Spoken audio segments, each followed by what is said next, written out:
World Bank for hosting these meetings and all of you for attending today. I'd like to start by stepping back and speaking about how far we've come. 3 years ago, when I attended my first annual meetings as Treasury Secretary, the COVID-19 pandemic was raging. Many of the events were virtual. The IMF had just revised downward its projections for global economic growth due to continued supply chain disruptions and new COVID variants. Today, the situation is very different. Though progress across economies has been uneven, the global economy has proven resilient. America's strong economic performance is leading the way as a key engine of global growth.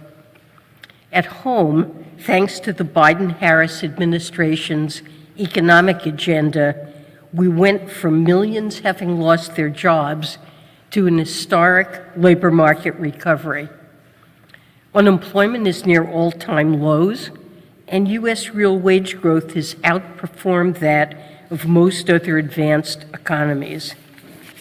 U.S. economic growth has also been almost twice as fast as most other advanced economies this year and last, even as inflation came down sooner. As a recent Brookings analysis puts it, the U.S. is significantly outperforming its peers. We're now working to sustain this momentum, including through major investments in infrastructure, advanced manufacturing, and clean energy that other countries have sought to emulate. This morning, the IMF again upgraded its forecast for the U.S. outlook as it did in 2023, when U.S. growth ultimately came in at almost double the IMF's projection earlier that year. Our administration has also been focused beyond our borders. From day one, we rejected isolationism that made America and the world worse off and pursued global economic leadership that supports economies around the world and brings significant benefits to the American people and the U.S. economy. We will further this approach this week, including by together continuing to respond to global conflicts. For more than 2 years, the coalition we formed in the immediate aftermath of Russia's invasion of Ukraine has stood strong. Our novel price cap on Russian oil has restricted Russia's revenues while keeping energy markets well supplied. We continue cracking down on Russian sanctions evasion, and as soon as next week, we will unveil strong new sanctions targeting those facilitating the Kremlin's war machine, including intermediaries in third countries that are supplying Russia with critical inputs for its military. We've also been working tirelessly to unlock the economic value of the Russian sovereign assets immobilized in our jurisdictions to support Ukraine. The United States is also using all the tools at our disposal in response to the conflict in the Middle East. We've worked to hold the Iranian regime accountable for its destructive behavior across the region by sanctioning terrorist actors, including Hamas, the Houthis, and Hezbollah, with over 1,000 Iran-related sanctions since 2021 and multiple rounds of designations in recent weeks. Earlier this month, we took additional decisive action to intensify pressure on Iran in response to Iran's attack on Israel, expanding sanctions to target Iran's effort to channel revenues from its energy industry to finance deadly activities. And we're more broadly focused on doing what we can to increase stability in the region, including by working to ensure that legitimate aid flows reach Gaza, imposing sanctions on Israeli violent extremist settlers and pressing Israel to maintain vital correspondent banking relations with Palestinian banks. We look forward to the Israeli cabinet extending the waivers to preserve correspondent banking relationships for banks in the West Bank by the end of the month deadline to support economic stability in the West Bank.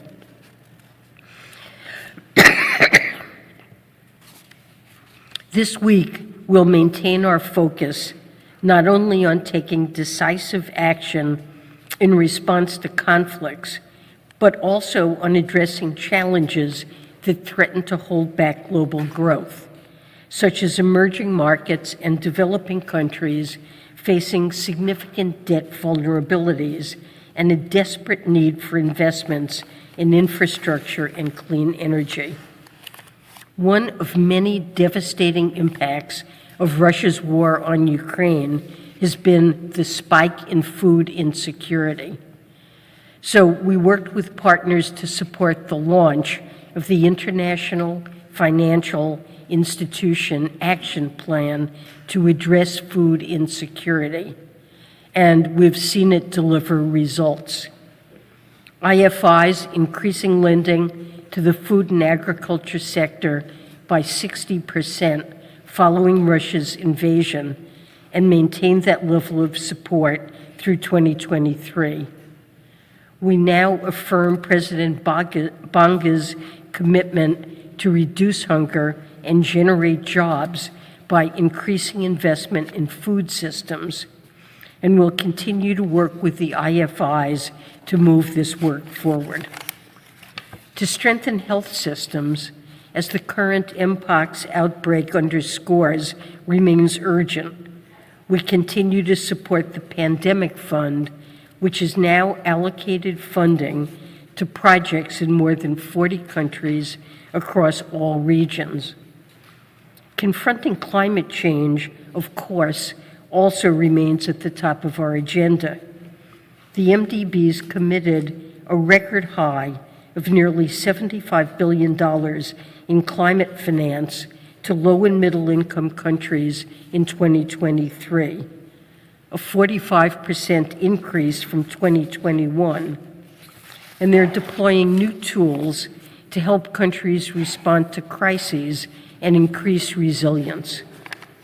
We will continue to work to make climate finance easier to access and to support additional private capital mobilization at the MDBs and through the Climate and Environment Trust Funds.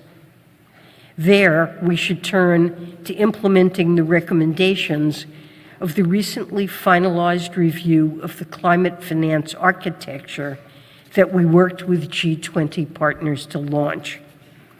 And we've made significant progress putting conflict and fragility, pandemics, and climate change at the core of the MDB's work through the Evolution Agenda.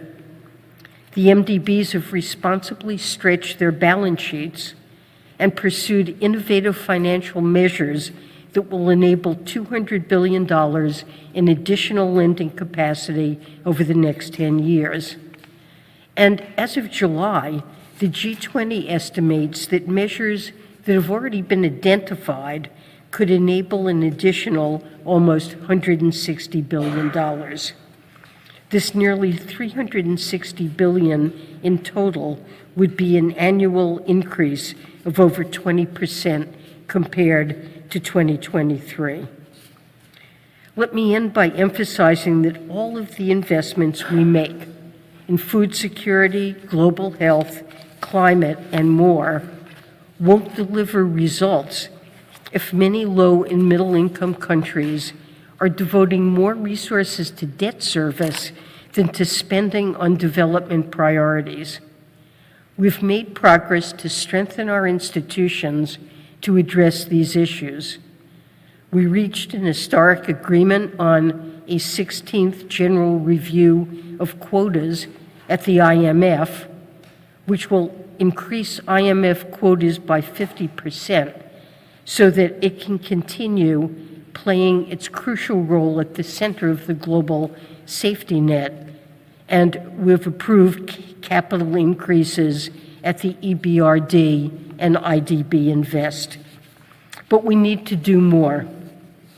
As we look ahead, our administration will keep pushing to further improve the common framework to quickly get support to countries in debt distress, calling for an IDA replenishment with a financing package and policy priorities that meet the needs of low-income countries, and implementing the Nairobi, Washington vision that President Biden and President Ruto launched in May, so that countries with strong policy frameworks facing liquidity stress receive the financing support they need to realize their sustainable development ambitions. Many of the challenges we face cannot be solved overnight, but I'm convinced that the sustained American economic leadership and engagement with partners we first restored and then strengthened over the past 3.5 years will be indispensable as we move forward. I look forward to furthering this approach this week as we celebrate the 80th anniversary of the Bretton Woods Institution. Thank you, and I'm now happy to take your questions.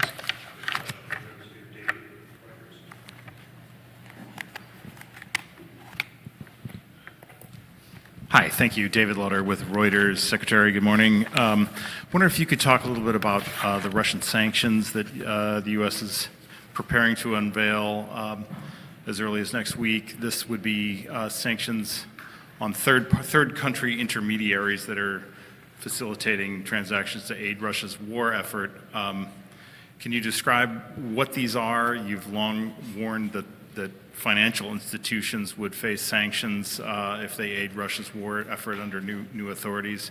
Can we expect some banks in China or other countries to be hit? And then also, can you talk about the frozen Russian assets, what you hope to achieve here this week in terms of getting that $50 billion loan to Ukraine? Thanks.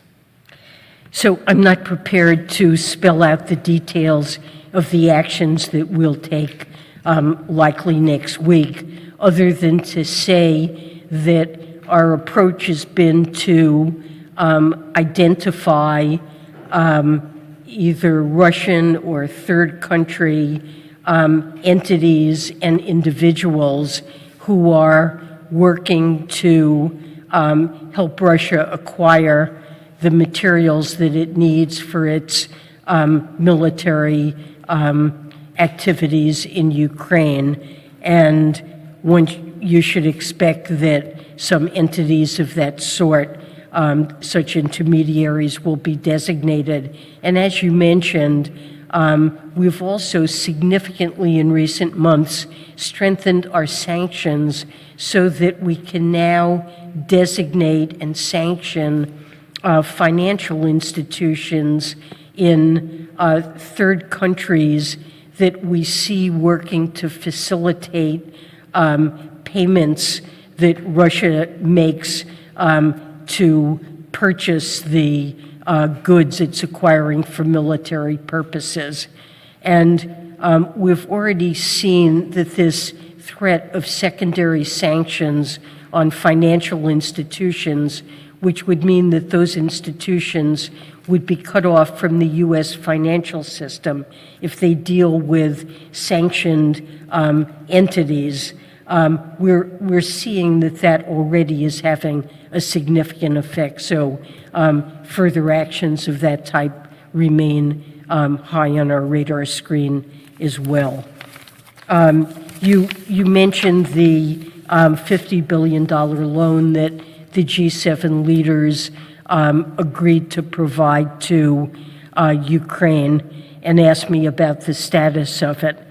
We're very close to finalizing America's portion of this $50 billion loan package. And what I want to emphasize is that the source of financing for these loans, this is not the American taxpayer What's happening here is that Russia is paying for this support, the $50 billion of support that we intend to go to Ukraine by the end of this year. It is the income on the assets that have been immobilized, Russian sovereign assets that have been immobilized in Euroclear, that are the source of repayment. And we've agreed with Ukraine that even if there is a final settlement and a truce is reached, that it will be Russian funds that will go to repay these loans. So this is a way in which we're making Russia bear the cost and the expense of the damage that it's inflicting on Ukraine. I'll be meeting tomorrow with my Ukrainian counterpart, and in particular expect to receive assurances that the profits from Russia's assets will pay back this loan. So I would say that we expect to be able to contribute $20 billion to the $50 billion G7 package, although there's just a little bit more work to do to finalize the details.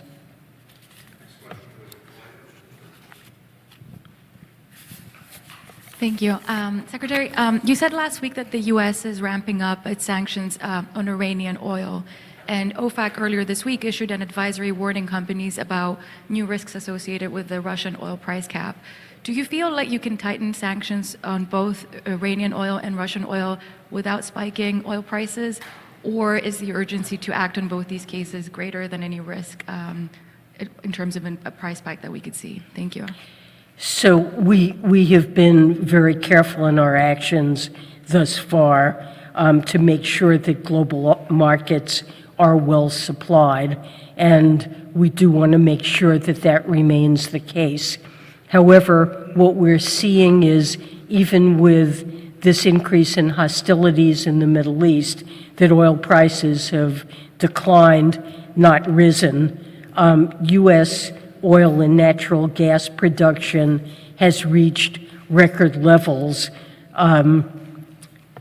China's demand, given the reduction in its growth projections, has declined, and that's put some downward pressure on oil prices. And I believe there remains significant spare capacity in Saudi Arabia and other countries that could continue to keep oil markets well supplied, even if our actions with respect to Iran and Russia were to cause a decline in oil exports.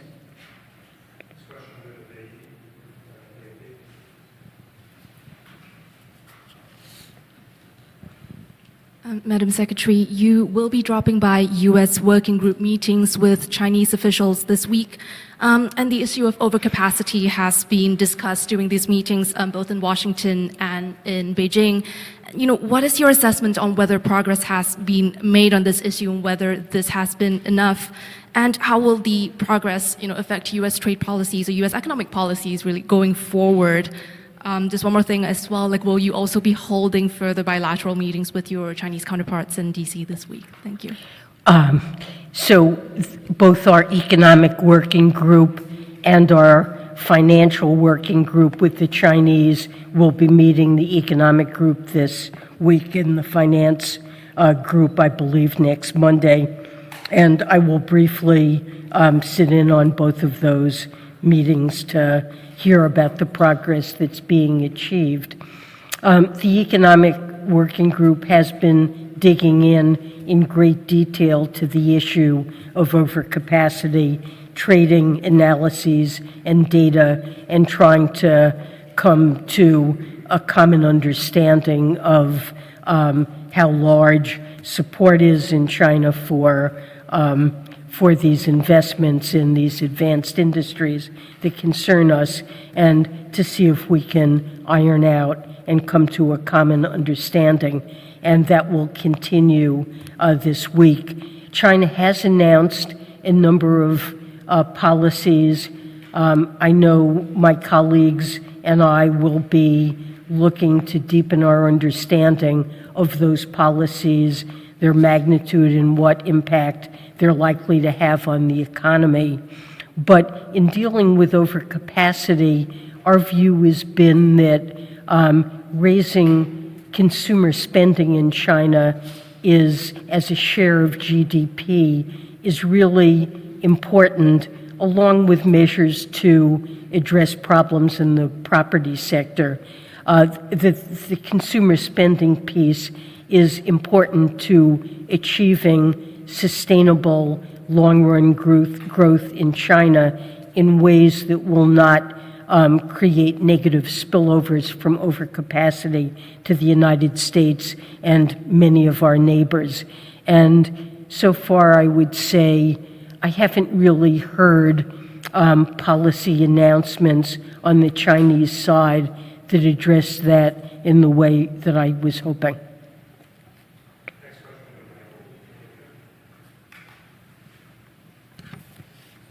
Good morning, Secretary Yellen. Michael Stratford with Politico.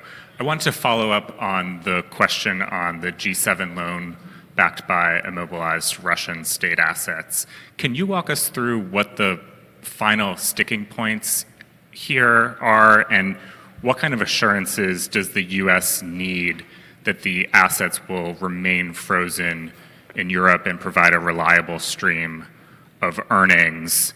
And what's the path to doing that if the EU continues to renew those sanctions only every 6 months? So I don't have details on the final steps we need to take to finalize this. Let me just say that we're 99% there, and it's nailing down just a couple of relatively small things. We're very close, and there's nothing significant that needs to be still worked out.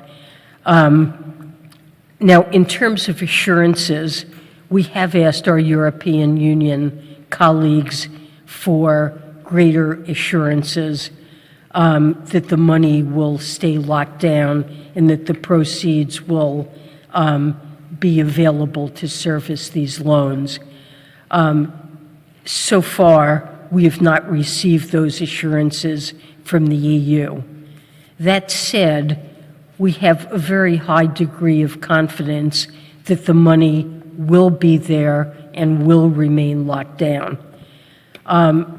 So it is true that the European Union needs a unanimous vote every 6 months to continue locking down, using the interest on these immobilized assets for Ukraine. But this is not, the vote that the European Union has to take pertains not just to these monies, but to the sanctions program on Russia that the EU has had in place. I believe it goes back to 2014 when Russia invaded Crimea. And so this is a matter of the assets being a small piece of a very broad sanctions program, which the European Union has unanimously supported every 6 months going way back. And I think if you talk to experts on European issues, they would say, and I strongly believe this, that it is truly inconceivable that with Russian the invasion ongoing in Ukraine, the idea that any member of the European Union would block a continuation of broad sanctions on Russia, that is really something that is unthinkable. So I think the assurances are already there. We asked for some modest strengthening, but feel good that this is a secure loan that will be serviced by Russian assets, by Russia, and not by American taxpayers.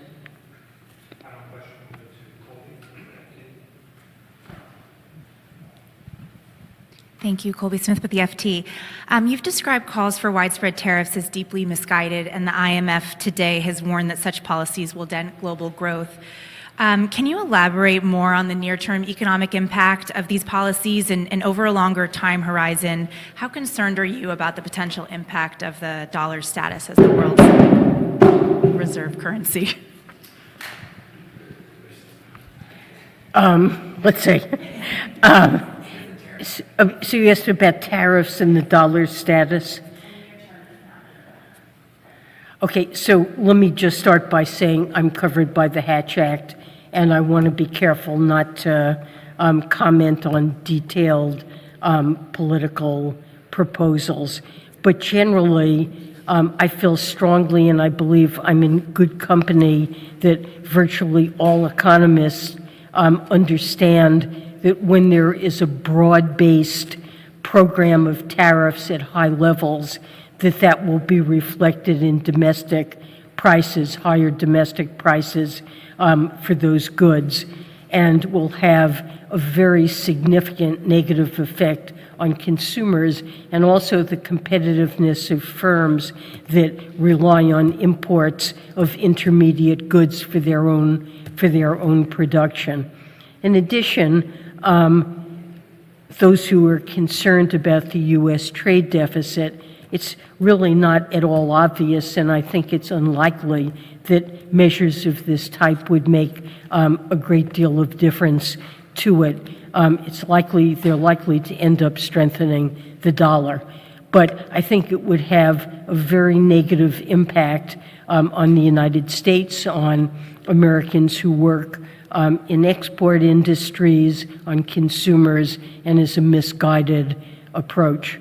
I think you also asked about the dollar, the status of the dollar. So I believe that the status, it is important to the United States that the dollar is and remains the world's primary reserve currency. And the status of the dollar, in my view, is really grounded in our strong macroeconomic performance, low inflation, institutions, strong capital markets, rule of law, and very deep and liquid capital markets. And there really is no other currency that I see as being a candidate in the near future to being able to replace the dollar. So I feel confident about the dollar's status. How are you going to convince other countries to keep buying our